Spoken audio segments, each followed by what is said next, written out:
to Marissa's Kitchen. Today I want to talk about what got the scale moving after 3.5 years of doing THM and not really seeing very good results.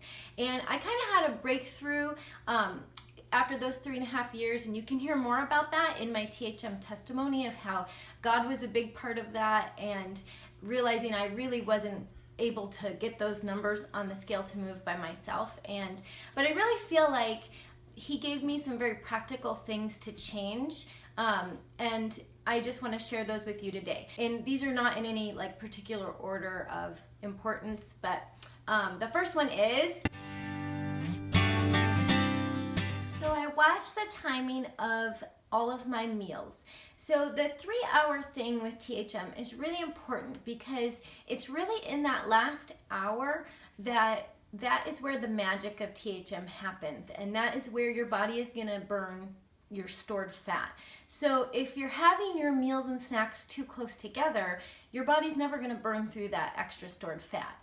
Now you should feel satisfied after your meal, because the nice thing about THM meals is they are really filling, and if you're not feeling full, you're probably not eating enough, and you might want to include like one of their shakes in the baby size, or a trimicino, just something to kind of fill you up more, because you should feel full. But the way that the THM works is that how the meal is designed is supposed to have it so that you eventually start burning through your stored fat. So you might feel hungry after a couple hours, and that last hour, if you can push through, is really important, because that's when your stored fat is going to be burned. And that actually leads into the next thing that I did differently that helped a lot. I drank a lot of water and sippers, and I noticed a direct correlation with the scale when I was keeping really well hydrated. And what I mean by that is I would drink at least one of these every hour, plus in the afternoon I would make a sipper of some sort.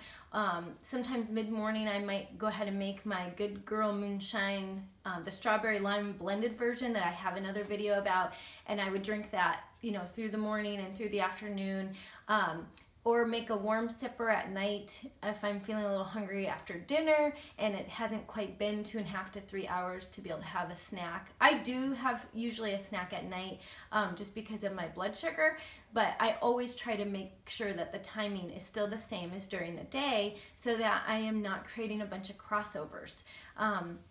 So the drinking a lot and drinking those sippers really, really helps you, and especially in that last hour.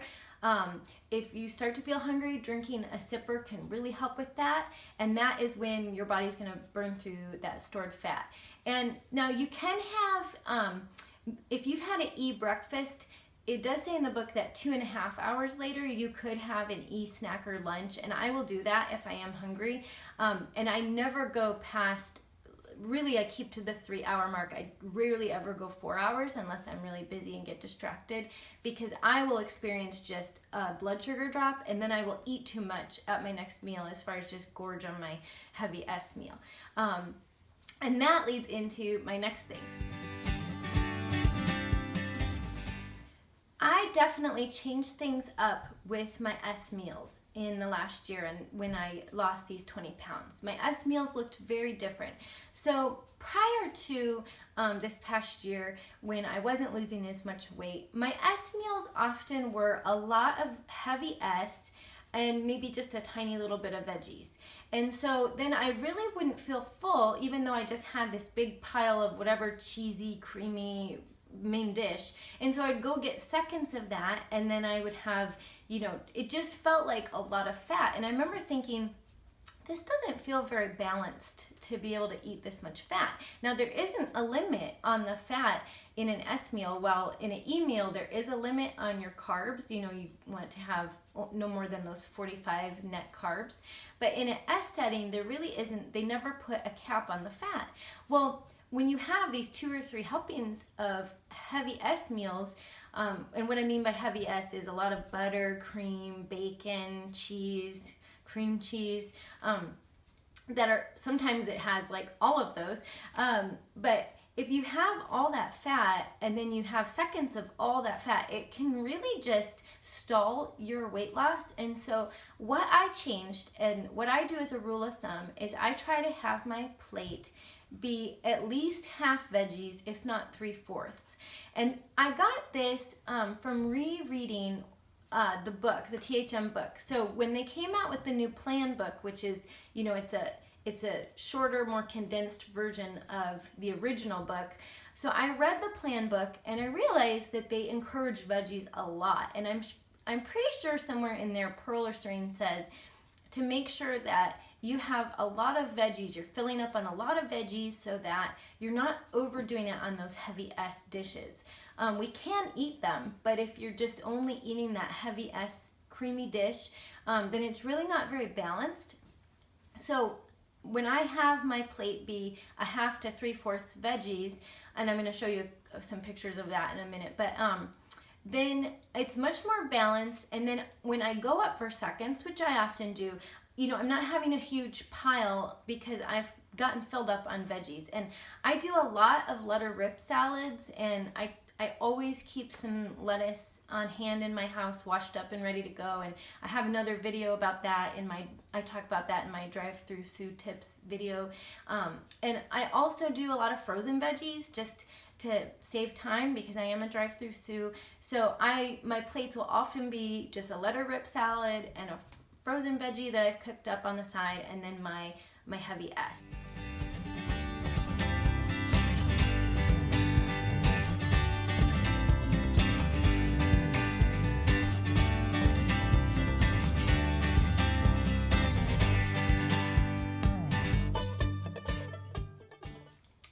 Other things about heavy S. I don't do a heavy S dessert after a heavy S dinner. So that's something that I have changed, is trying to do more of a fuel pull or a very light E. Again, with the timing, waiting 2.5 to 3 hours. If it's a fuel pull, you can have that closer to your S meal. You could, but you got to watch out and make sure you're not, stacking those carbs and creating crossovers. But I keep my heavy S snacks, like my brownies. My Cry No More brownies is a favorite. If I was gonna do a cheesecake or some other yummy dessert, I try to do that in the afternoon as my afternoon snack, so that I'm not putting my heavy S dinner and a heavy S dessert. It's just a lot of heavy S at night, and it's a lot of for your body to try to burn through. So that was something I also changed up. Another thing is making sure to get those 10 net carbs in an S meal. So you don't want to skip out on those 10 net carbs, because often I would eat my creamy whatever dish of my S meal, and then I would realize that I still felt really hungry, and that's often why I'd go up for seconds. And then even after that, it was like, even though they are satisfying with all that yummy fats, I just found that I just never felt 100% good after eating those. And so it's because your body does need some carbs. So getting those 10 net carbs, I will often do that with low carb tortilla, or it's more of a personal choice thing for me, but I will have maybe just 3 or 4 brown rice crackers.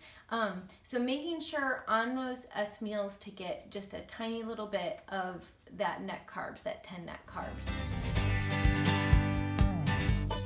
So yeah, you want to keep your metabolism guessing. So if you're eating too many days of S meals, then your body kind of settles into that and then decides, oh, this is the new way that we're eating, and so it slows your metabolism down. So that's the whole thing about why Pearl and Serene came up with this way of eating, was it's keeping your metabolism guessing. So just when your body starts to think, okay, we're eating low carb now, then you throw some carbs, some really healthy carbs in, like do a whole day of E or a couple days of E meals, and then your body will be like, oh, okay, we're not starving, and you'll notice that you get on the scale and some more weight will have come off. So making sure to get those E meals in. I also moved more. So because of finding out that I had an underlying health issue, which was thyroid related, I really couldn't do intense exercise, but I found that I could do at least 15 or 20 minutes of a pretty gentle exercise. So I heard about T-Tap through the THM Facebook group, and it's not tap dancing, it is kind of a physical therapist's way of working out that this lady named Teresa Tapp started. I think she's a physical therapist. But anyway, it's really strange movements, and but it does a lot of working your muscles without having to use weights or really like doing jarring exercises. So it's a really gentle exercise. It's a 15-minute video that I do of hers. I also started implementing I heard about also on the Facebook group, the Leslie Sansone walk videos. And so I'm just gonna show you an example of that now.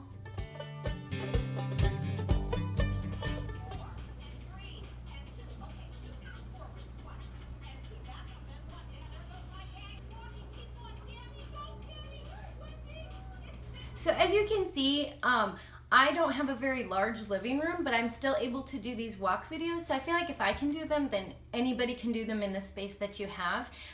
They're really helpful for me with living in Alaska. You know, we have like 7 months of winter, and it was hard with my little guy who has asthma to get him all bundled up and try to get out the door for a walk. Just the effort to get outside to go for a walk was just more than I had the energy for in the morning, especially with my thyroid issue. So turning on these walk videos, I don't even put tennis shoes on for them. That's another little drive-through Sue. I'm just like, you know what? I think I'm louder with my tennis shoes, and I'm afraid I bother my townhouse neighbors. So I've heard you can run barefoot, so I work out in my house barefoot. But that's just something that moving more really made a difference for me, I think, with the scale. In fact, times that I got really busy and wasn't able to do my 15-20 minute walk or T-tap, I definitely noticed a correlation on the scale. So that's something that I really try to make a priority and do at least 5 or 6 times a week. And it's really because it's not intense exercise. I don't have to, go take a shower afterwards, so I can squeeze that in anytime in my day. And it's even something that my little guy likes to run around with me doing my walk videos, something that I can kind of help or have him be a part of too. So those are just some things that I did differently, and I really was grateful to see the scale move, and I hope that is helpful for you, something that you hadn't thought of before. So have a great day.